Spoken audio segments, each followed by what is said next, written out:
Okay, we're ready to sew around our apron. I'm going to start right here at one of the X's, and I'm going to slide it underneath, and we're going to sew it 1/2 inch all the way around. So I'm going to pull these pins out to start with so that I can lower my presser foot and start and back stitch right there. I'm going to keep going all the way around at 1/2 inch.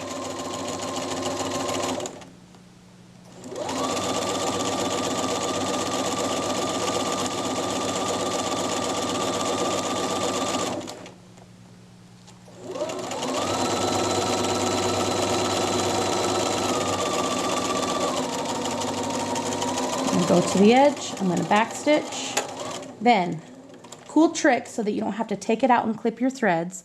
We're going to go forward until we think we're about 1/2 inch from the edge, and we're going to press this button that has the little needle symbol on it. And we're going to press it once so that it turns it to a down arrow. So I'm going to click it, and it's just turned it to a down arrow. That means every time I stop sewing, the needle will stay in my fabric so that I can pivot. So I'm going to lift up the presser foot when my needle's down, and see, now I can just turn and pivot. So then I can lower my presser foot, it's right on the 1/2 inch line, I can back stitch again, and then I can go forward. And then we'll pivot again at the other corner.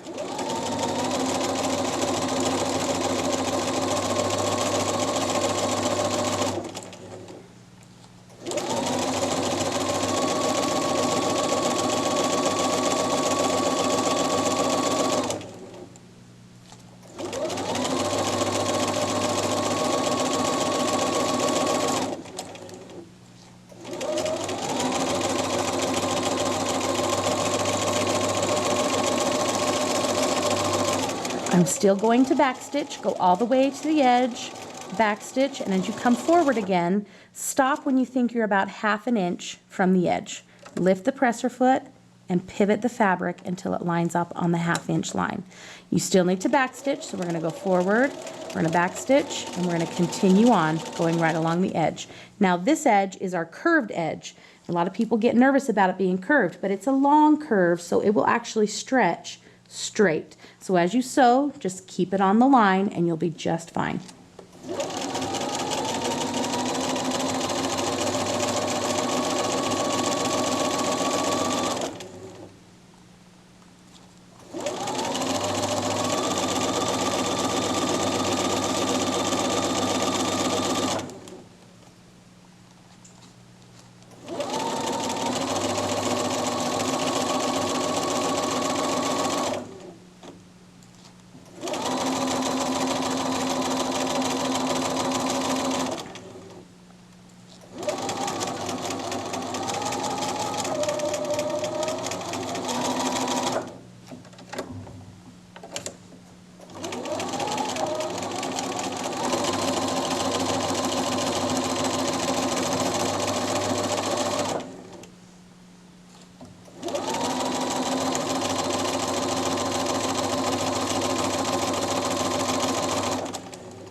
as I get closer to the end, you're going to see that I run into the 2 X's, and that gives me the signal that I need to stop and backstitch right there and not keep going.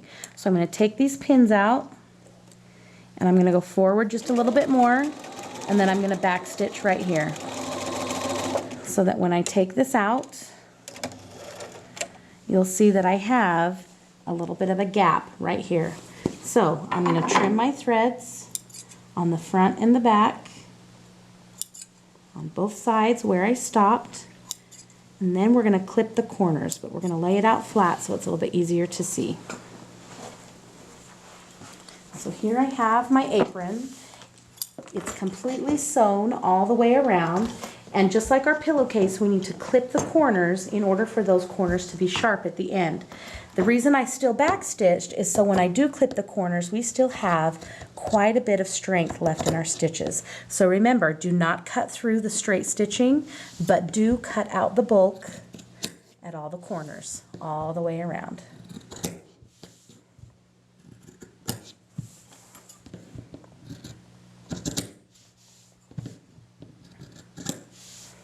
Okay, we now have all of the corners clipped. We're now ready to turn it right side out. So I'm going to stick my hand through this little opening here, and I'm going to reach as far as I can all the way to the top. I'm going to grab the top edge, and I'm going to slowly and carefully pull it right out of that opening at the bottom so that everything turns pretty side out. Ta-da! Okay. Now we can take the safety pins out and make sure that our straps weren't caught anywhere they weren't supposed to be. And then use our straps to help us pull our corners out the rest of the way. So I can use my neck strap to pull that top edge flat, pull this one out to the side. Now see, the reason we had our straps on the inside is so that we could turn them pretty side out. We're going to use our point turner to point out each of the corners before we press it. So we're going to go over to the iron, we're going to use the point press on the corners, and then we're going to press this flat. The last thing we have to do before we're done is to slip stitch this opening shut, and then we're completely finished with our apron.